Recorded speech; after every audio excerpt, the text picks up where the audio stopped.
Brigitte Lahaie, Sud Radio, c'est l'instant Sexy News. Eh bien, Pascal Neveu, je vous propose d'écouter Fleur Chéri qui va nous dire ce que les femmes n'ont pas envie ou n'osent pas faire sur leur lieu de travail. Mais vous inventez des trucs, Fleur Chéri, quand même. Bonjour. Bonjour Flore. C'est lundi, on va parler de caca. Alors que les bullshit jobs se multiplient, vous savez, ce travail où globalement on a l'impression de faire la merde sur son lieu de travail, un autre fléau sévit dans les working space, celui du poop shaming, c'est-à-dire cette honte d'aller déféquer sur son lieu de travail, une honte qui serait plus partagée par les femmes que par les hommes, ce qu'on appelle le syndrome de la princesse. Selon un sondage IFOP paru tout juste fin de semaine dernière, une salariée sur deux serait incapable de déféquer sur son lieu de travail contre un tiers des hommes. Le sondage développe également des stratégies qui seraient partagées par les deux sexes pour éviter d'être pris en flagrant délit de dépôt de pêche sur voie non publique. On y apprend par exemple que 44% des femmes font très vite caca pour que cela ressemble plutôt à une pause pipi, que 46% des femmes renoncent finalement à faire caca si elles voient un certain collègue rentrer en même temps qu'elles, ou encore que 12% des hommes allument une allumette dans les toilettes après avoir fait caca pour absorber les odeurs. Enfin, en même temps, seul pourcentage où les hommes dépassent largement les femmes dans les techniques de dissimulation, c'est cette technique de l'allumette. Il n'y a qu'un mec pour prendre le risque d'utiliser une allumette plutôt que son déo avec l'alarme incendie qui peut se déclencher à tout moment. Toujours dans ce même sondage, on apprend surtout qu'une toilette sur deux serait sale et donc ça ne donnerait pas envie de s'y poser. Mais je vais vous convaincre d'arrêter avec toutes vos histoires d'allumettes et d'aller sur vos toilettes. Alors évidemment, se retenir d'aller aux toilettes, ce n'est pas une bonne idée d'un point de vue sanitaire. Si vous retenez votre urine, cela favorise la pullulation microbienne et donc par exemple les infections urinaires comme les cystites. Quant au sel, si on ne défèque pas au moment où on en a envie, c'est aussi le meilleur moyen d'être constipé. Sur le long terme, ça peut même abîmer le périnée, voire provoquer des hémorroïdes. Mais on rappelle surtout que le sujet des toilettes est un sujet très sérieux de santé publique. Une journée mondiale lui est même consacrée, elle a lieu le 19 novembre et rappelle qu'environ 13% de la population mondiale, 13% de la population mondiale, c'est entre 600 et 900 millions de personnes qui n'ont pas accès aux toilettes et qui défèquent encore à l'air libre aujourd'hui dans le monde en 2022.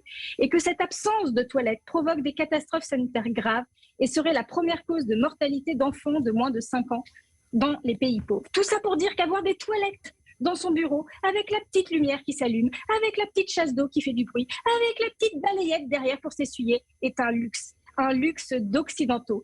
Et qu'il serait peut-être temps d'arrêter de jouer les princesses quand on peut avoir accès au minimum d'hygiène gratuitement, dont est privée une partie de l'humanité. Oui, c'est bien gentil ça, Fleur Chéri, mais on sait très bien, et c'est pas un psychanalyste comme Pascal Neveu qui va me dire le contraire, c'est que si on est gêné ou pour des raisons d'ordre psychologique, de toute façon on n'y arrivera pas. Eh oui. N'est-ce pas, Pascal ? Mais je suis totalement d'accord, c'est éminemment complexe. Mais oui, c'est un exposé un peu surprenant. Je ne sais pas si vous avez déjeuné, mais bon. C'est bientôt l'heure du goûter également. Oui, mais justement, on a très peu mangé, donc on n'a pas besoin d'aller aux toilettes. On va pouvoir tenir jusqu'à 16 heures.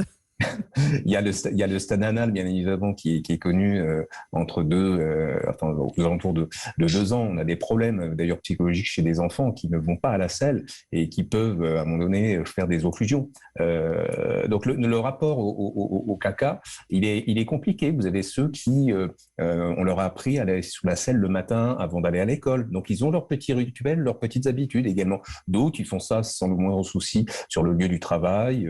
D'autres se retiennent, d'autres jouent, même sexuellement, si je puis dire, avec ce qu'on appelle la coprophilie. Et d'ailleurs, à la limite, moi, personnellement, je préférerais quelqu'un qui s'abstient que quelqu'un qui en a rien à foutre et qui fait n'importe comment et n'importe où. Hein.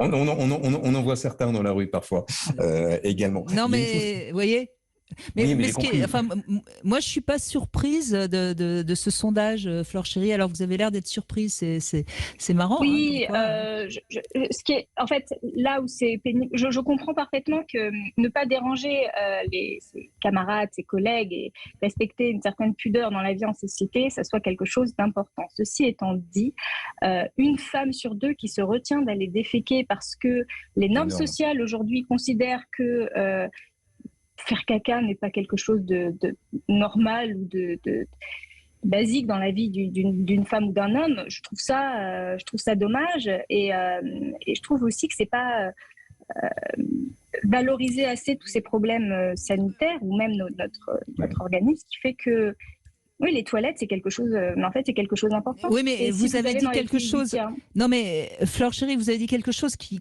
bien sûr qu'on sait que c'est normal d'aller déféquer. Je veux dire, personne, c'est pas parce qu'elle pense que c'est pas normal, c'est juste une question d'intimité et de pudeur personnelle. Et ça ne se discute pas. Comme il y a des personnes qui vont très facilement pouvoir se changer par exemple, de blouse, même si on les voit un peu en soutien-gorge, ça les dérangera pas. Et il y a des femmes qui en sont totalement incapables.